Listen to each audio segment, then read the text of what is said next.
Hello everyone, this is Dr. Anju Singhal. Almost after 3 months, I am again before you with my PPT of Political Science, Class 12th, and the lesson number is 6. Name of the lesson is Security in Contemporary World. Guys, इतना समय मैंने इसलिए लिया क्योंकि मैं session 2020-21 के students को confusion से बचाना चाहती थी, क्योंकि ये चैप्टर इस सेशन में डिलीट कर दिया गया था. This PowerPoint project is based on latest syllabus decided by CBSE board and reference source of course is study material provided by CBSE. This time a new topic is also added in this syllabus, and that is terrorism. This is book 1, students, which I forgot to tell you. Before starting my discussion, I want to say, please subscribe my channel and like my video. Watch till the end. You are also welcome to join me on my WhatsApp link, which is provided to you in description. Your comments are also welcomed, as I just wanted to know your reaction. Friends, I will divide PPT of this chapter in 2 parts to make it more easy and interesting. Content wise, I'll let you know about this division. Okay? So let us start.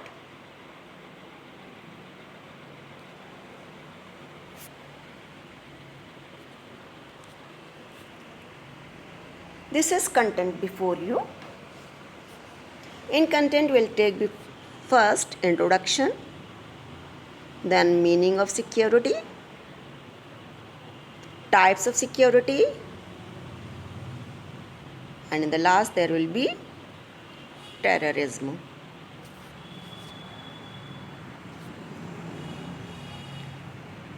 Then comes objective of this topic, means why CBSE has taken this topic as a syllabus. So this chapter explains what exactly security is and what India's security concerns. After going to this lesson, you'll come to know 2 different ways of looking at security.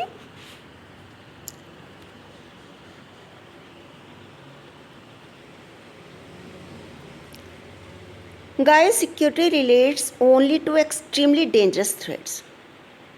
Obviously, हम सुरक्षा की बात कब करते हैं? जब हम खतरे में होते हैं. Then threats that could so endanger core values that those values would be damaged beyond repair if we did not do something to deal with the situation. हमारे लिए वो इस कदर खतरा बन जाते हैं कि हमें कुछ एक्शन लेना है, और जिससे कि हम उस सिचुएशन को डील कर सकें. That's very important. So what is security? जैसा कि अभी मैंने आपको बताया, security employees freedom from threats. हमको उन खतरों से स्वतंत्रता चाहिए. आगे वाले खतरे से खुद को बचाना है. As you know, human existence and the life of a country are full of threats.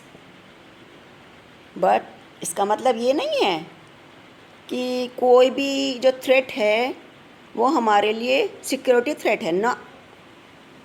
Security वो चीज़ है जो हमें प्रोटेक्ट करती है, हमें उससे बचने के लिए हमारे को रास्ता दिखाती है, उसे प्रिवेंट करने के लिए, रोकने के लिए। और सबसे बड़ी चीज़ क्या नहीं होने देती है? वॉर। हमें युद्ध से बचना है, युद्ध से बचाना है स्वयं को। That is.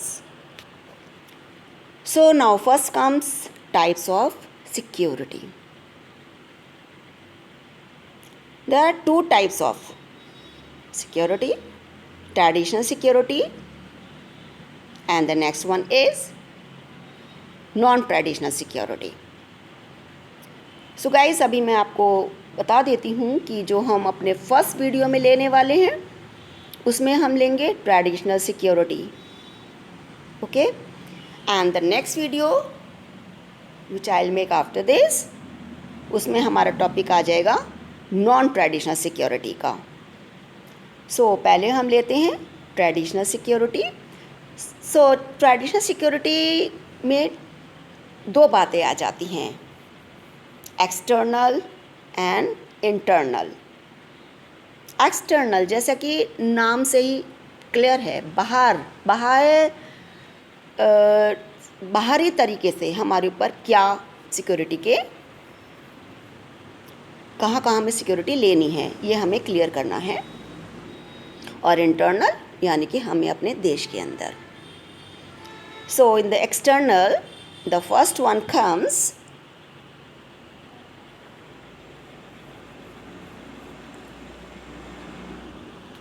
military threats. Military threats. The source of this danger is another country. दूसरे देश से खतरा है हमें, और वो खतरा कैसे? By threatening military actions endangers the core values of sovereignty. इससे हमारे देश की सॉवरेनिटी को, संप्रभुता को खतरा है, इंडिपेंडेंस को खतरा है, और हमारी टेरिटोरियल इंटीग्रिटी को खतरा है, हमारी टेरिटरी को भी खतरा है कि दूसरा देश हम पर आक्रमण करके हमसे हमारी टेरिटरी को छीन ना ले। Then comes military actions also endangers the lives of ordinary citizens. देखिए, यदि मिलिट्री थ्रेट्स है तो मिलिट्री एक्शन लेना पड़ेगा, या बाहर का देश कुछ मिलिट्री एक्शन लेगा जिससे ऑर्डिनरी सिटीजन्स, आम जनता की ज़िंदगी को खतरा पैदा हो जाता है। सो आप समझ सकते हैं कितना बड़ा खतरा है ये। Next comes choices against threats. हमारी चॉइस है कि हमें क्या करना है। यदि कोई हमारे सामने खतरा आके खड़ा हो जाता है तो हम क्या करना चाहते हैं। In responding to the threat of war a government has 3 basic choices. या तो भाई सरेंडर कर दो, या फिर उसे रोक दो। To prevent the other side from attacking by promising to raise the cost of war to an unacceptable level. Surrender करना है या हमें उसे रोकना है, तो कई बार इसका हमें बहुत बड़ी कीमत भी चुकानी पड़ जाती है। और सीधी सी बात है, या खुद को डिफेंड करो, खुद को बचाओ। कैसे? When war actually breaks out so as to deny the attacking country its objectives and to turn back or defeat the attacking forces altogether. इसमें हमें क्या करना होगा? हमें पलटकर जवाब देना होगा, खुद को डिफेंड करना होगा, हमें पलट के वार करना पड़ेगा। So that is the mode of defending. ठीक है। The next comes balance of power.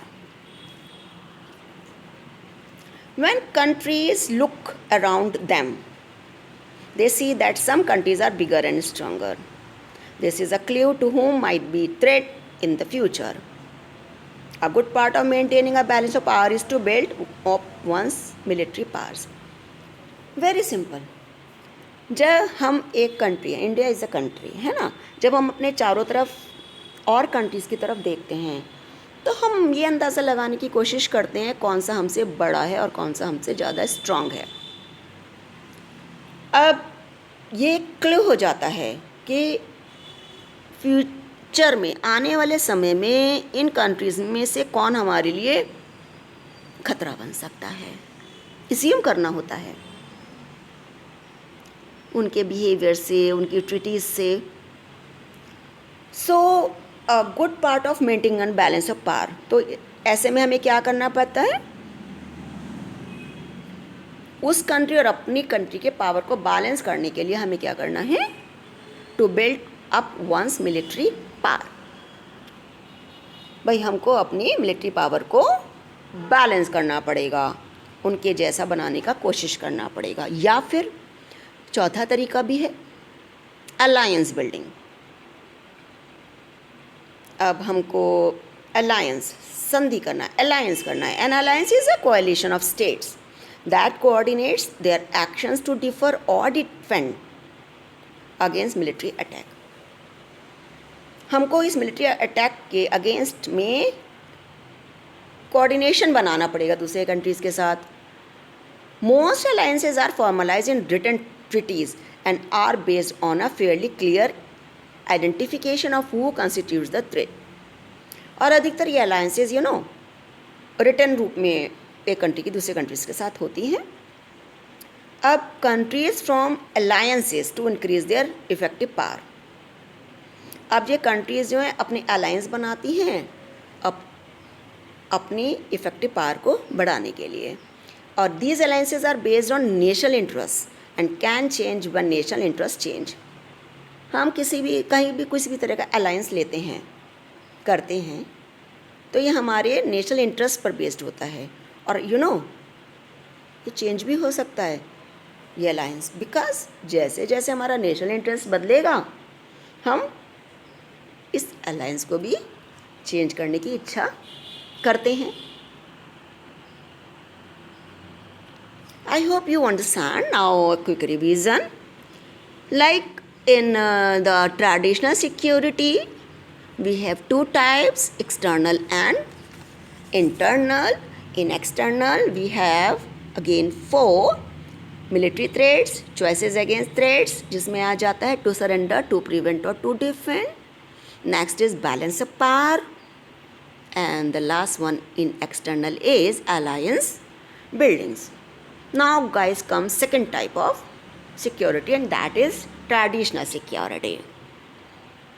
And इसके अंदर हमारे पास सेकेंड वन है इंटरनल। आंतरिक रूप से कहाँ हम खतरे में हैं, जैसे कि how can a society be secured if there is violence और the threat of violence inside its borders. हम अंदर ही अंदर लड़े जा रहे हैं, हमारे अंदर बॉर्डर में ही आपस में वायलेंस है। How can a country can be prepared to face violence from outside its borders if it is not secure inside its borders। यदि हम अपने घर के अंदर ही लड़ रहे हैं तो बाहरी खतरे से कैसे लड़ेंगे, सोचने वाली तो बात है। पहले तो हमें प्रिपेयर अंदर के लिए होना चाहिए। To answer the above questions we can say that traditional security must also concern itself with internal security. इसीलिए इस ट्रेडिशनल सिक्योरिटी के अंदर पॉइंट आ जाता है इंटरनल सिक्योरिटी का। Yes. So internal security was certainly a part of the concerns of governments historically। शुरू से ही इतिहास इस चीज़ का गवाह है कि एक बहुत बड़ा कंसर्न है कि किस तरह से हम इंटरनली सिक्योर रहें। And after the second world war there was a context and situation in which internal security did not seem to matter as much as it had in the past. पहले तो देश के अंदर internally हम secure रहते थे, बाहरी देश के खतरे इतने नहीं रहते थे, और उसके बाद इस पर ज़्यादा ध्यान नहीं दिया गया। क्यों? जैसे कि अब इसके इंटरनल सिक्योरिटी कहाँ मायने रखती है, इसमें हमारे पास पॉइंट्स आ जाते हैं, communal riots, ethnic conflicts and civil war, separatist movements. Internally, the new states worry about threats from separatist movement, which wanted to form independent countries. Do you know the meaning of separatist? Separatist movements जो अलगाववादी नीति चला देते हैं। अलगाववादी नीति जैसे कि अपने आप को अलग रखना और अपने लिए अलग से देश की मांग कर बैठना, सेपरेटिस्ट मूवमेंट। जो फॉर्म करना चाहते हैं इंडिपेंडेंट कंट्रीज़।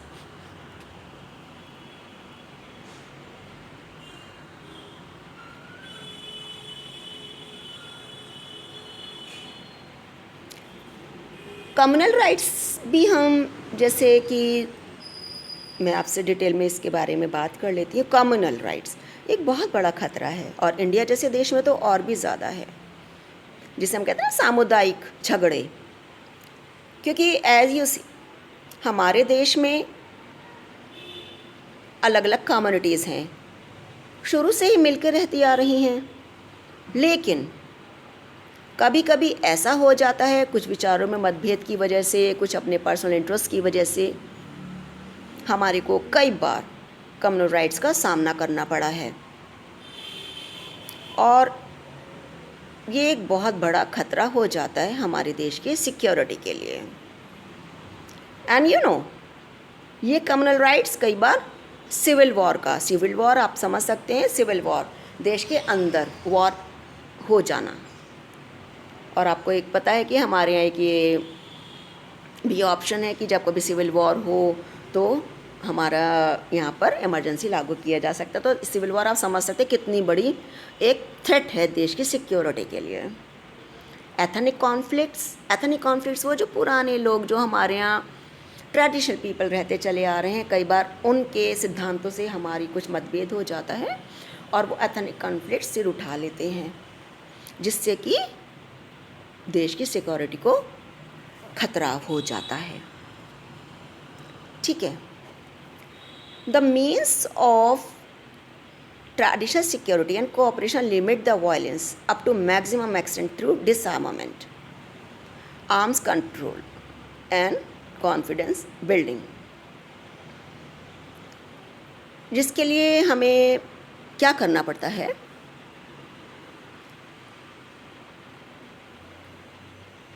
आर्म कंट्रोल हो, डिसआर्मामेंट हो, और सबसे बड़ी चीज़ है confidence building. Because disarmament bound states to give up certain kinds of weapons, and arm control regulates acquisition of weapons. Traditional security also accepts confidence building as a means of avoiding violence. What is confidence building? ये एक वो process है in which different countries share ideas and information with rival countries by intimating each other about their military plans. ये इसे कहते हैं confidence building, कि भाई मैं क्या बना रहा हूँ अपने देश में, क्या आर्म्स एम्युनिशन की मेरे पास प्रोग्राम चल रहा है, जो उसका राइवल कंट्री है उसे इंटीमेट करते हैं अपने मिलिट्री प्लान्स के बारे में, जिससे कि कॉन्फिडेंस बनता है, दूसरे को ये नहीं लगता कि हाँ भाई अंदर अंदर अपनी कोई तैयारी कर रहा है और हमें नहीं पता है। राइट। तो ये होता है confidence building. Overall traditional conceptions of security are principally connected with the use और threat of use of military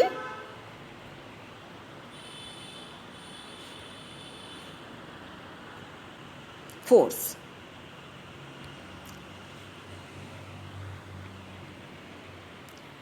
Right? So here we were in the end of this traditional security. यहीं कुछ हम important terms भी देख लेते हैं,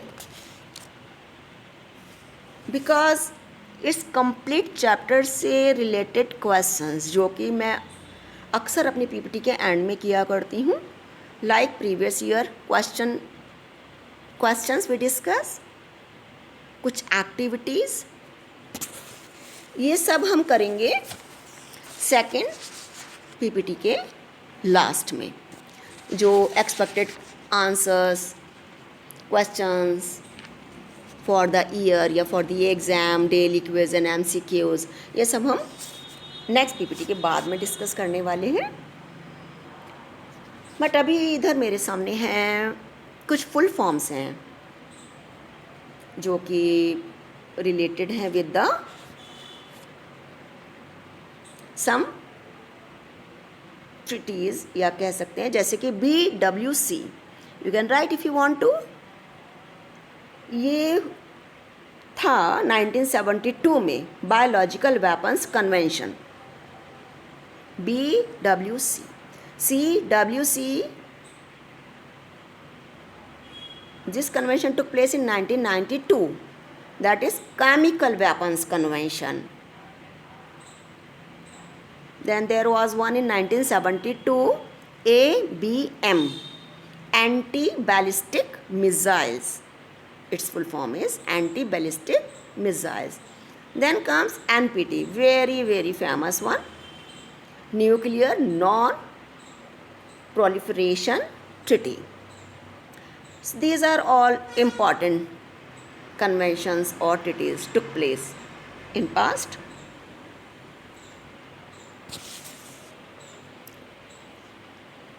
Guys, I hope you like my efforts. If yes, then don't forget to subscribe my channel to get more videos on the subject. Like and share with your friends also. Thank you very much.